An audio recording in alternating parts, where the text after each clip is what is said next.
Talk about the dynamic where they literally function as laboratories, like where they roll this stuff out in the state. Right.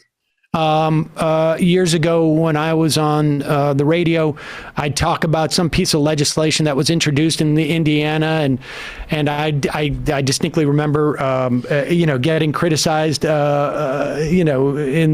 the press for like highlighting the kook in Indiana, in the Indiana statehouse, and then I don't know, 10 years later, that person is running some agency in the U.S. in the federal government, or the law is now like the law of the land in 3 states or 5 states or 10 states. Talk about that dynamic. Sure. So obviously the title of the book is Laboratories of Autocracy, and autocracy maybe is the word that sticks out. But as I try and prove out in the book, they are literally functioning as laboratories. And they can do it again because they can do repeated attempts at things, as unpopular as those things are, and never lose the election because of the gerrymandering. So they can do it over and over and over again. So what you see happening is they're always learning.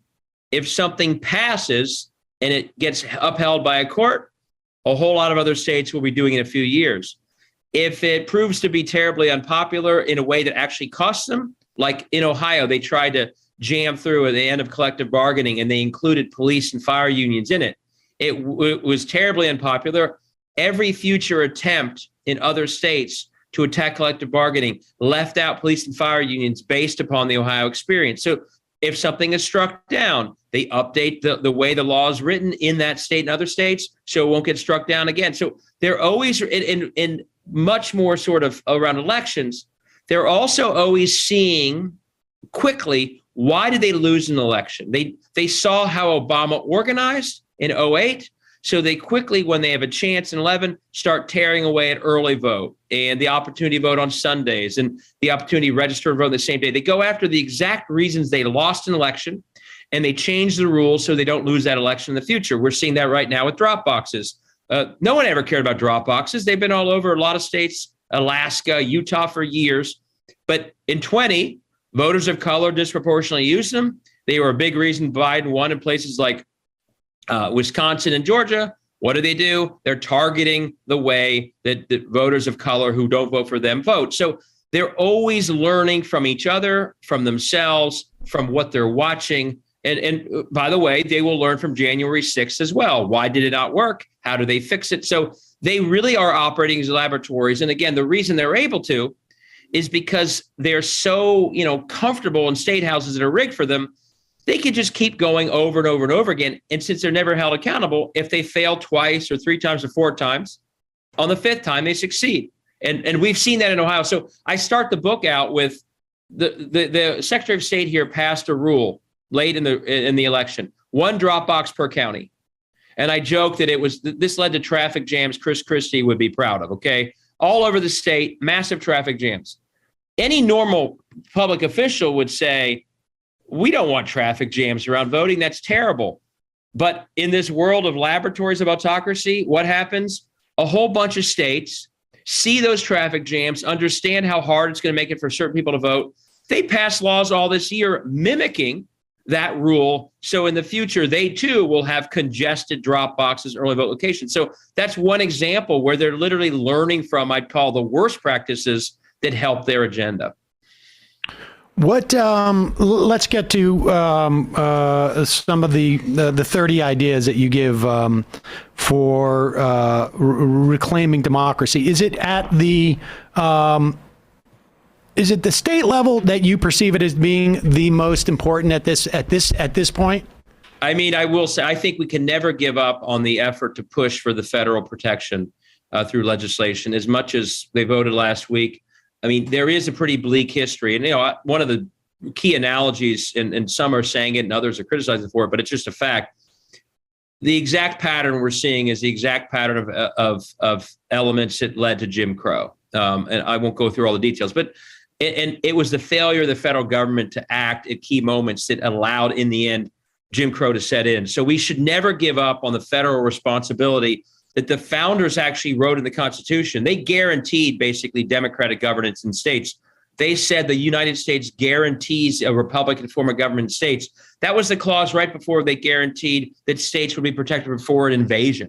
So these senators have an obligation to protect democracy in states. So that's key, and we have to keep pushing for it. But beyond that, yes, when we think about how we're politically organizing and thinking, we have to go from this federal battlefield that we often are obsessed with, that it's all about a majority in Congress and the presidency. We have to win those, of course, but we have to realize that this is no longer just, an assumption of an intact democracy where federal election is the goal of those elections, but it's actually a battle for democracy itself.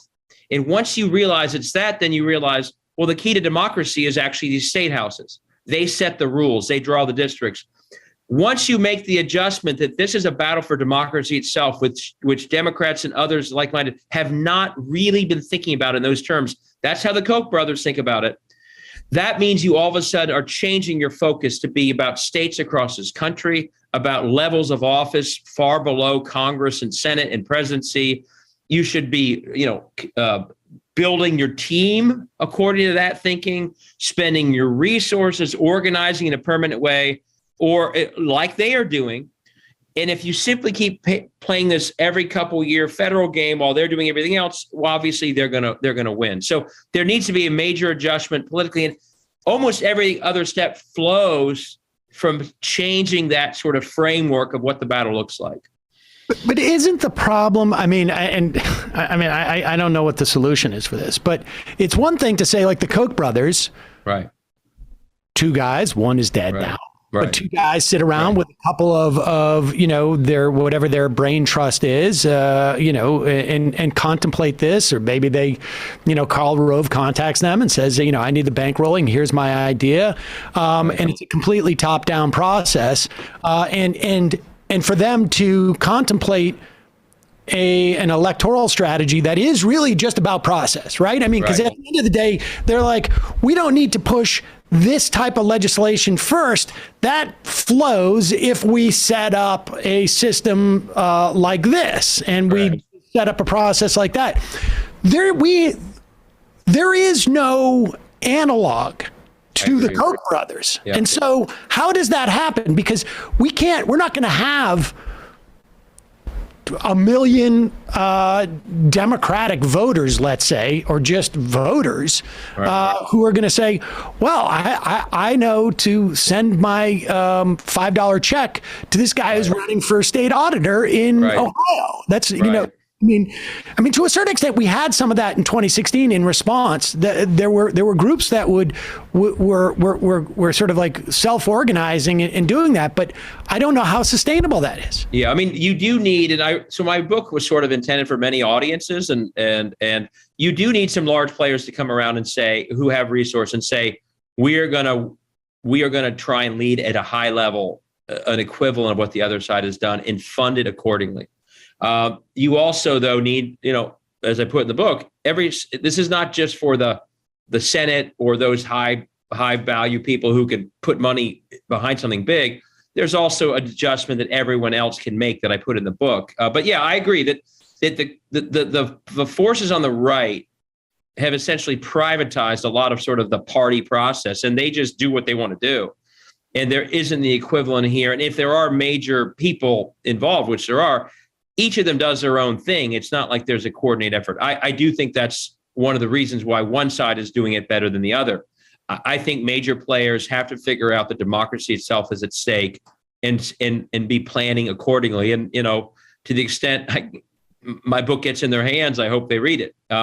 Because when I say in my book, take some part of what's given to the presidential election and divide it up over 4 years and invest it in a broader state strategy, that's who I'm trying to talk to. Right. And if they don't figure it out, you're right. It will be very hard at that level to do it. But I will say in the book, though, for everyone who isn't a billionaire or a U.S. senator, there are many things that any individual can do, whether you're the mayor, whether you're just a grassroots activist, which is the heart of all of it, whether you're on a homeless shelter board. One of the things I put in the book is sort of a challenge that I myself, undertook by doing the book. Every single person has a footprint in the world. And every person, I hope, even though we're almost done with January, will make a resolution for the new year that they will use their footprint in any way that they can think of to lift democracy. And just a few examples of this. There is no reason, in a state like Ohio, every city, the voters of these cities, our large urban cities, are the ones being purged by horrible purging processes. Every mayor should take offense that their citizens are being purged in this democracy, and should every aspect of city government that interfaces with those voters should be registering right now. Rec centers, health clinics, you name it, the libraries. If you're on the board of a food bank, are you registering your constituents when they come to the food bank? Because we know the other side is purging them. A public housing, public transportation. The one thing we can all do is figure out and not just registering, but engaging in our little neck of the world. What can all of us do? Because I worry the model we have is too much waiting for Stacey Abrams to save us with some nonprofit that register voters, or Michelle Obama. Those are great efforts, one-off efforts to register. But how we'll really do better is if we literally put in the bloodstream of what we all do every day. You run a restaurant, you run a barbershop. Are you registering the people who are your valued customers who are being purged? So there's my hope is beyond the big people and the big shots and what they do. And again, it's just one book, but I hope other people talk the same way. Everyone can start to push back, put their money where democracy is, subscribe to your local or state paper that covers this stuff. Figure out who your statehouse candidate is or who's opposing a bad one. Everyone needs to start paying attention to this if we're going to fight back. And so much of the reason why we're losing in this broader fight for democracy is one side is very focused on undermining it. And everyone else who I think cares about it is taking it for granted or not paying enough attention to realize there's a fight taking place and they need to get in it. David Pepper. Book is Laboratories of Autocracy, a wake-up call from behind the lines. We'll put a link to that at majority.fm. Thank you so much for your time today. Really appreciate it. Thank you. I really appreciate it. Take care.